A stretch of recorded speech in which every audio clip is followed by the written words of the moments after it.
বছৰটোৰ প্ৰথম সপ্তাহতে মোৰ গাড়ীখনৰ অৱস্থা এনেকুৱা হয় সৰু এটা ডেম্প পৰিছে পিছপিনৰ পৰা বাইক এটা আহি মোক জোৰকৈ আহি লগাই থৈ যায়গৈ মই বাইকটোক ধৰিব নোৱাৰোঁ তাৰপিছত মই ছাৰ্ভিচ চেণ্টাৰত কণ্টেক্ট কৰিছিলোঁ সিহঁতে ক'লে টাইম লাগিব এইটো আৰু গাড়ীটো ৰখাই থৈ যাব লাগিব মই ভাবিলোঁ কি কৰা যায় লগে লগে গাড়ীখন লৈ আহোঁ নগাঁৱত থকা CSI যিহেতু প্ৰিমিয়াম ছাৰ্ভিচ দিয়ে গোটেই ইণ্ডিয়াতে ভাবিলোঁ CSIৰ লগত কথা পাতোঁ CSIত লৈ আহিছোঁ চাওঁ সিহঁতে কেনেকৈ ঠিক কৰিব পাৰে নে নাই ইণ্ডিয়াৰ মানুহৰ সেই বিলিভটো নগাঁৱৰ CSI দিব পাৰে নে নাই 100% দিব পাৰিম কাৰণ আমাৰ ইয়াতে দুটা বস্তু হয় আমি ইয়াতে টেকনিচিয়ান আৰু নগাঁৱৰ CSI অৱস্থিত হৈ আছে ডিমৌ বাইপাছৰ ওচৰত আপোনালোকে যদি ডিমৌ বাইপাছৰ ওচৰত থকা নগাঁৱৰ টাটা মটৰ্ছৰ কমাৰ্চিয়েল ভেহিকল শ্ব'ৰুমৰ ওচৰত আহে তাতে পাই যাব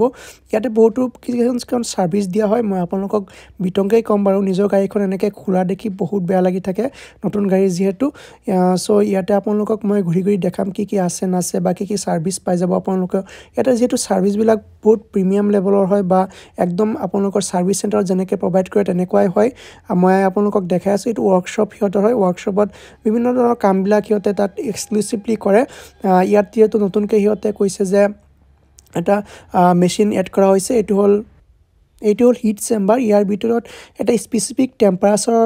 টেম্পাৰেচাৰত প্ৰিণ্টিং কৰা হয় যাতে প্ৰিণ্টিংটো প্ৰিমিয়াম হয় আৰু এক্সক্লুচিভ হয় আৰু একদম কোম্পানীৰ নিচিনা হয় চ' যাতে আপোনাক ধৰিব নোৱাৰে একদম চাওক মোৰ নিজৰ গাড়ীখন এনেকৈ খুলি আছে দেখি বহুত বেয়া লাগে আৰু এনেকৈ আনবক্সিং দেখিলেতো আৰু বহুত বেয়া লাগে ডেণ্টিংটো উঠাই আছে প্ৰায় উঠোৱা হৈয়ে গ'ল এতিয়া ধৰিবই নোৱাৰি কিন্তু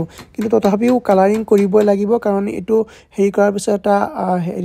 দাগ বহি যায় তাৰপিছত আকৌ কালাৰিং কৰিব লাগে বা ৰিপ্ৰিণ্ট কৰিব লাগে সিহঁতে প্ৰিণ্টিং কৰি দিব প্ৰিণ্টিং কৰিবৰ কাৰণে সাজু কৰিছে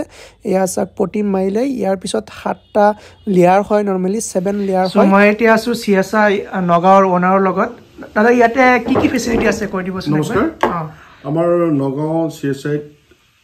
আপোনালোকৰ ইয়াত আহিলে PPF চেৰামিক কোটিং ৰিফাইন কোটিং তাৰ বাহিৰে আপোনাৰ গাড়ী যিমান ধৰণৰ এসেসৰিজৰ দৰকাৰ সকলো ধৰণৰ এসেসৰিজ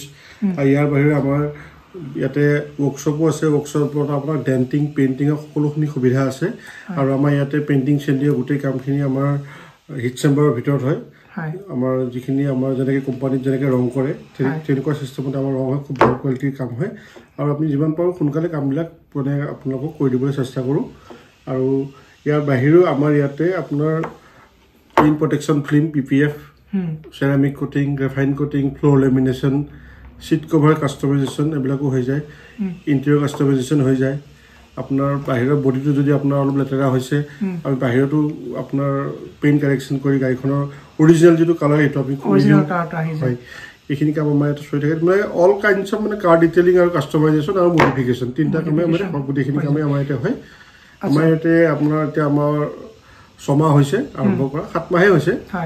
আৰু মে 25 তাৰিখে আমি আৰম্ভ কৰিছিলোঁ এতিয়া আমাৰ 7 মাহ সম্পূৰ্ণ হৈছে আৰু এতিয়া আমি লাহে লাহে সকলো ধৰণৰ সুবিধাবিলাক এতিয়া আৰম্ভ কৰিছোঁ CSI মানে মানুহে এটা জেনুইন বুলি ভাবে এটা বিলিভ আছে যে CSIৰ ওপৰত গোটেই ইণ্ডিয়াৰ মানুহৰ সেই বিলিভটো নগাঁৱৰ CSI দিব পাৰে নে নাই 100% দিব পাৰিম কাৰণ আমাৰ ইয়াতে দুটা বস্তু হয় আমি ইয়াতে টেকনিচিয়ান আৰু আপোনাৰ মেচিনাৰিজ এই দুটা বস্তু আমি হাই কোৱালিটি ইউজ কৰোঁ টেকনিচিয়ান আমাৰ ট্ৰেইন টেকনিচিয়ান হয় তেওঁলোকে ধৰক আমাৰ হেডকোৱাৰ্টাৰৰ লগত তেওঁলোকৰ টাই আপ থাকে হেডকোৱাৰ্টাৰৰ পৰা আমাক টেকনিচিয়ানসমূহ দিয়ে তেওঁলোকৰ তাত কাম কৰি এক্সপাৰ্ট আমি যিখিনি টেকনিচিয়ান হয় সেই তেওঁলোকে আমাক দিয়ে তাৰ বাহিৰেও আপোনাৰ যিখিনি মেচিনাৰিজ হয় অল মানে ডিটেইলিঙৰ যিমান মেচিনাৰিজ আছে গোটেই হাই কোৱালিটি মেচিনাৰিজ অল আমি গোটেই মেচিনাৰিজ আমি ৰাখিছোঁ আৰু ধৰক তেনেকৈ ছাৰ্ভিচিঙৰ ক্ষেত্ৰতো বা আপোনাৰ ডেণ্টিং পেইণ্টিঙৰ ক্ষেত্ৰতো আপোনাৰ যিবিলাক মেচিনাৰিজৰ প্ৰয়োজন হয় ডেণ্ট পুলাৰ হওক বা ধৰক আপোনাৰ মিগ ৱেল্ডিং হওক গেছ ৱেল্ডিং হওক তাৰ বাহিৰে আপোনাৰ হিট চেম্বাৰৰ লগত আপোনাৰ বাকী যি আনুষংগিক বস্তু লাগে মেচিনাৰিজ আপোনাৰ গোটেইখিনি বস্তু আমি ইতিমধ্যে আমি ইয়াতে ফেচিলিটি ৰাখিছোঁ মানুহে ছাৰ্ভিচ চেণ্টাৰত পিছে দৌৰি থাকে বহুত টাইম লাগি যায় ছাৰ্ভিচ চেণ্টাৰত আপোনাৰ 1 মাহ ৰখাই থয় গাড়ীটো তাৰপিছত আপোনাৰ ছাৰ্ভিচ চেণ্টাৰত মানে কোৱালিটিটো ইমান কেতিয়াবা বেয়া হৈ যায় আজিকালি ছাৰ্ভিচ চেণ্টাৰত ইমান আপোনাৰ হেৰি হৈ যায় সেই কথাটো মই আপোনাক কৈছোঁ ধৰক আপোনাৰ আমি যিমান পাৰোঁ আমি ইয়াতে কোৱালিটিটো কম্প্ৰমাইজ আমি নকৰোঁ কোৱালিটিটো বহুত ভাল কোৱালিটি কাম কৰা দ্বিতীয় কথাটো হৈছে কি আমি যিমান পাৰোঁ সোনকালে কাষ্টমাৰজনক কামটো কৰিব চেষ্টা কৰোঁ আজি আপোনাৰ গাড়ীখন আহিছে আমি ধৰক ৰাতিপুৱা 10টা বজাত ৰিচিভ কৰিছোঁ আমি সন্ধিয়া 6টা বা 7টা বজাত আপোনাৰ গাড়ীখন সম্পূৰ্ণ হৈ যাব ৰিলিজ কৰি দিব কাৰণে ব্যৱস্থা কৰি মানে ব্যৱস্থা কৰি মাছ ৰিলিজ কৰি দিমেই আৰু আচ্ছা আৰু যদি বেছি মেজৰ কাম হয় ধৰক মানে ধৰক কেতিয়াবা কি হয় এক্সিডেণ্ট আমাৰ ইয়াতে আপুনি দেখিব এক্সিডেণ্টেল গাড়ীও আছে কি হয় তেতিয়া ইঞ্চুৰেঞ্চ ক্লেইমৰ কথা আহি যায় ইঞ্চুৰেঞ্চ ক্লেইম হ'লে কি হয় আপোনাৰ ইঞ্চুৰেঞ্চ কোম্পানীক আমি এষ্টিমেটটো দিব লাগে সেইখিনি তেতিয়া অলপ টাইম টেকিং হয় তেতিয়া অকণমান সময় লাগে সেইখিনি প্ৰচেছ কৰোঁতে তেতিয়া আমি তাৰপিছত কামখিনি কৰোঁ আৰু আমাৰ ইয়াতে আৰু এটা সুবিধা আছে আমি ইয়াতে আমাৰ বাজাজ ফাইনেন্সৰ লগত টাই আপ আছে বাজাজ ফিনচাপৰ লগত আমাৰ ইয়াতে গোটেই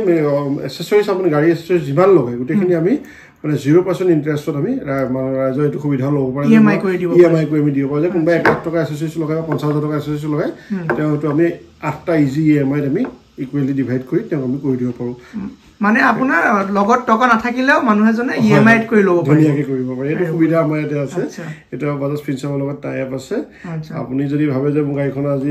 80,000 টকা বিল হৈছে 80,000 টকা মই একেলগে নিদিওঁ 10টা সমান কিস্তিত দিম 10,000 লাগে আপুনি মাহে 8 মাহত আপুনি দিব পাৰিব সেইটো সুবিধাও আমি ইয়াতে ৰাখিছোঁ ঠিক আছে ধন্যবাদ থাকিল আপোনালৈ আমি এই ৱৰ্কশ্বপটো দেখাম বাৰু ৱৰ্কশ্বপটো চাব এবাৰ আৰু আহিব